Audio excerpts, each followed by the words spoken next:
नमस्कार, मैं साकेत कुमार। आप नवभारत टाइम्स देख रहे हैं। इस वक्त मैं बिहार के शिक्षा मंत्री प्रोफेसर चंद्रशेखर के आवास के ठीक बाहर मौजूद हूं। शिक्षा मंत्री लगातार सुर्खियों में बने रहते हैं और एक बार फिर से प्रोफेसर चंद्रशेखर सुर्खियों में आ गए हैं। मामला यह है कि शिक्षा विभाग के जो अपर मुख्य सचिव हैं के पाठक, अब उनके कार्यशैली पर प्रोफेसर चंद्रशेखर सवाल खड़े करते हुए नजर आ रहे हैं और सचिव को पितृपत्र लिखा गया है।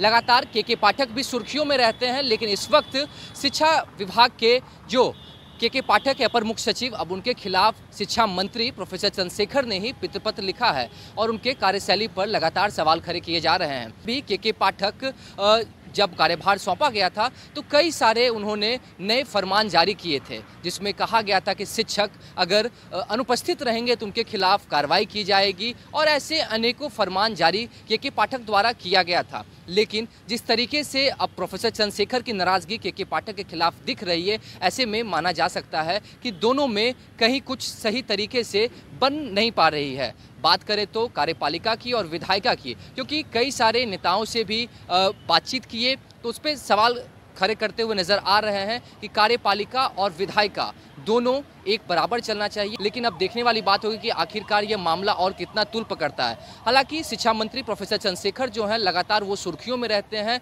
रामचरितमानस की बात हो या फिर किसी धर्मग्रंथ की बात हो, उस वक्त तो शिक्षा मंत्री अनेकों तरह की टिप्पणियां प्रतिक्रिया देते हुए नजर आते हैं। लेकिन जब बात शिक्षा विभाग की आती है तो प्रोफेसर चंद्रशेखर मौन हो जाते हैं। इस वक्त भी प्रोफेसर चंद्रशेखर अभी भी वो सुर्खियों में थे जब शिक्षक अभ्यर्थी को लेकर उन्होंने कह दिया कि बिहार में योग्य शिक्षक नहीं मिलते हैं। मैथ्स की बात की उन्होंने, इंग्लिश की बात की, फिजिक्स की बात की, जिसमें उन्होंने कहा कि वैकेंसी आती तो है लेकिन जो सीटें हैं वो खाली रह जाती है। यह बात बोलकर शिक्षा मंत्री प्रोफेसर चंद्रशेखर खुद ही विवादों में घिर जाते हैं। शिक्षक अभ्यर्थियों में काफ़ी ज़्यादा रोष देखने को मिलता है और वो खुद कहते हैं कि योग्यता तो हम में काफ़ी है, लेकिन जिस तरीके से शिक्षा मंत्री ने कहा कि अब बिहार में शिक्षक अभ्यर्थियों के लिए सिर्फ बिहार के ही दरवाजे नहीं, देश के किसी भी राज्य के जो अभ्यर्थी हैं वो अब यहाँ पर अप्लाई कर सकते हैं, जिससे अब बिहार के जो शिक्षक अभ्यर्थी हैं वो काफ़ी ज़्यादा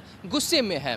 कुछ दिनों पहले ही जब पटना के गांधी मैदान में डाक बंगला चौराहे पर सरकार के खिलाफ प्रदर्शन अभ्यर्थी कर रहे थे तो उससे ठीक पहले अभ्यर्थियों ने 72 घंटे का सरकार को अल्टीमेटम दिया था और कई ऐसे अभ्यर्थी हैं जो कि अपनी डिग्री लेकर शिक्षा मंत्री प्रोफेसर चंद्रशेखर के आवास पर पहुंचे थे शिक्षा मंत्री से मुलाकात करने के लिए। और जिस तरीके से शिक्षा मंत्री ने कहा था कि बच्चों में, अभ्यर्थियों में योग्यता नहीं है तो तमाम अभ्यर्थी अपनी डिग्री लेकर अपनी योग्यता को दिखाने के लिए यहाँ पर पहुंचे थे। हालांकि शिक्षा मंत्री ने तमाम अभ्यर्थियों से मुलाकात नहीं की, उनसे बात नहीं की और ये मामला फिलहाल अभी चल रहा है। शिक्षक अभ्यर्थी लगातार अपनी जो लड़ाई है वो लड़ाई के लिए जारी है। उनका कहना है कि हम भीख नहीं मांग रहे, लेकिन डोमिसाइल नीति जो है वो बिहार में भी लागू होनी चाहिए, वरना हमारे पेट पर लात मारी जाएगी। सरकार जिस तरह से फरमान जारी करता है, अनेकों बार इसमें संशोधन किए जाते हैं, तो शिक्षक अभ्यर्थी काफ़ी ज़्यादा गुस्से में है। लेकिन अभी जो मामला है वो शिक्षा मंत्री ने पत्र लिखा है